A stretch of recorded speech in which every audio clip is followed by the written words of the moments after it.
Hello everyone, एक बार फिर से आपका स्वागत है हमारे इस चैनल पे। आज हम आपके लिए लेकर के आए हैं रिसर्च से रिलेटेड एक मोस्ट इम्पॉर्टेंट टॉपिक, जो कि एग्ज़ाम के पॉइंट ऑफ व्यू से बहुत ज़्यादा इम्पॉर्टेंट है। आज का जो टॉपिक है that is type of sample designs.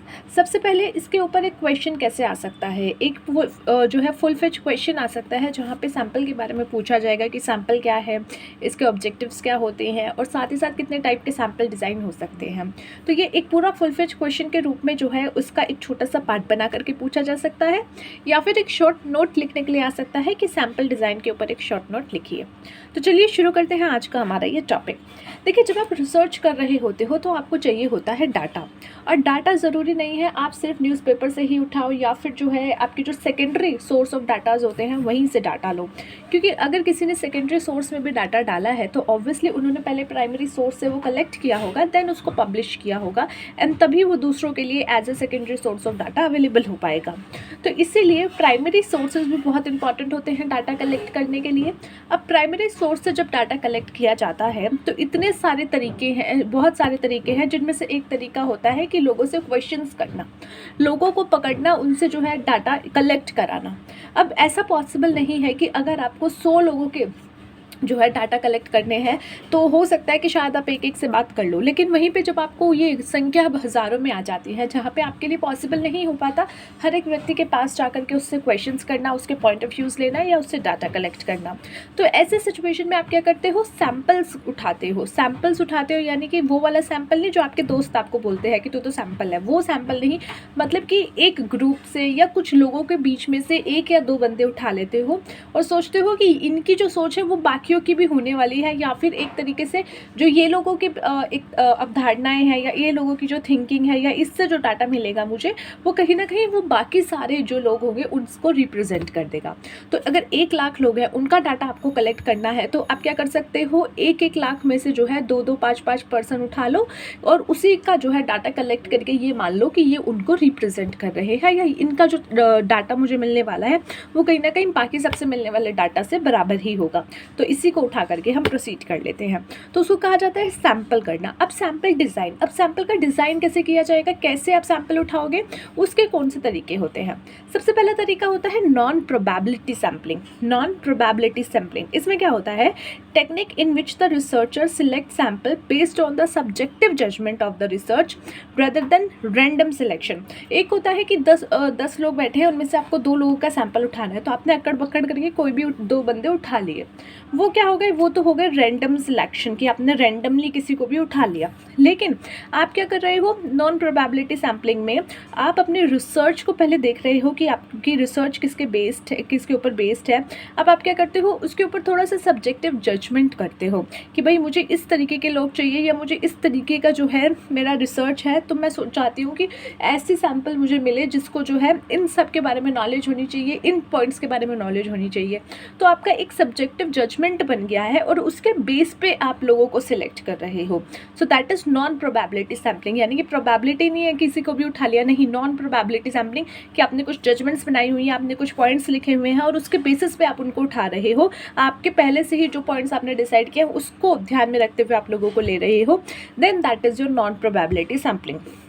In non-probability sampling, not all members of the population have a chance of participating in the study. अब आपने कोई जो है लिस्ट बनाई है कि मुझे ऐसे व्यक्ति चाहिए जिनको फाइनेंस का भी आइडिया हो, टैक्सेशन का भी आइडिया हो। तब आपने क्या किया कि कहीं ना कहीं एक रिस्ट्रिक्शंस लगा दी है अपनी सैम्पलिंग में कि मुझे जो सैम्पल्स चाहिए उनको ये नॉलेज होनी चाहिए। तो जो आपके सामने लाख बंदे खड़े हैं ना, तो उनमें से कुछ लोग ही बचेंगे फिर जिनके तौर पर आप जो है सैम्पलिंग उठा पाओगे।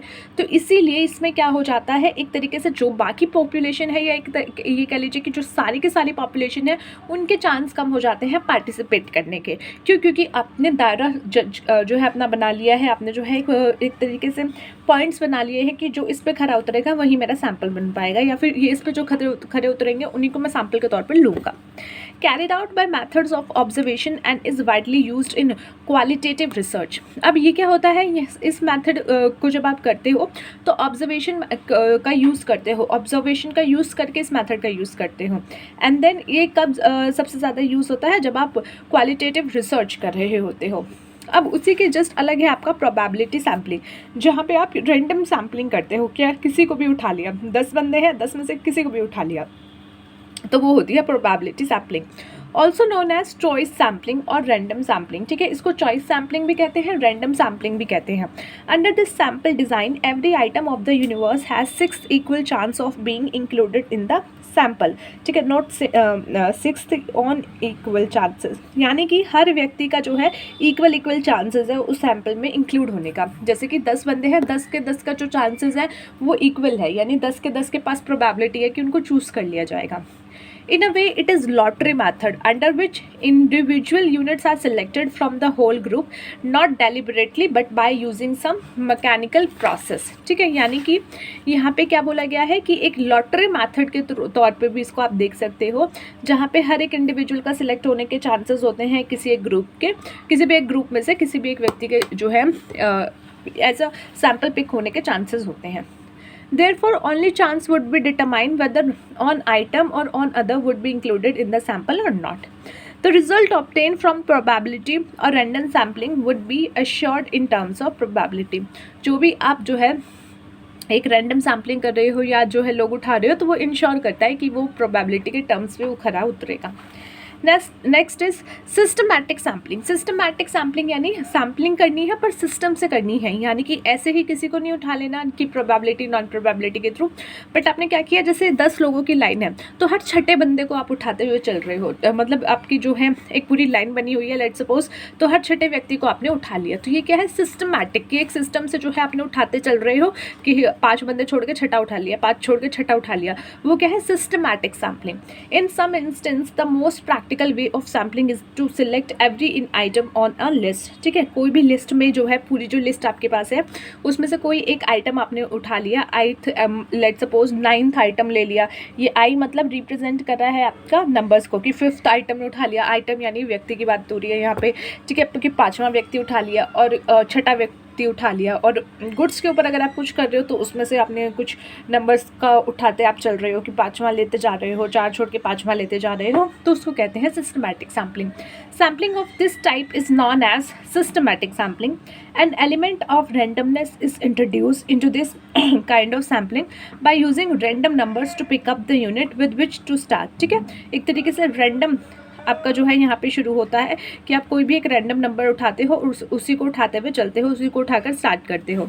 For instance, if a 4% sample is desired, the first item would be selected from the first 25 and thereafter every 25 item would automatically be included in the sample। let's suppose 100 बंदे हैं आपके पास, आपको 4% का ही सैम्पल चाहिए। अब 4% का सैम्पल चाहिए यानी कि हर 25 व्यक्ति में से कोई आपको एक व्यक्ति चाहिए, तो आपने क्या किया, 25th आइटम ही उठा लिया, कि 25वां उठा लिया, फिर 50वां, फिर 75वां, फिर 100वां। तो इस तरीके से क्या हो गया, 4% का आपके पास एक सैम्पल आ गया है 100 में से, 4 बंदे आपने उठा लिया और 4% का सैम्पल आ गया। तो ये आपका होता है systematic sampling. So that's it for today guys. आज हमने डिस्कस किया about type of sample design, जहाँ पे हमने देखा probability sampling, non probability sampling and systematic sampling. मिलते हैं नेक्स्ट वीडियो में अगले टॉपिक के साथ, तब तक के लिए take care of yourself and take care of your health.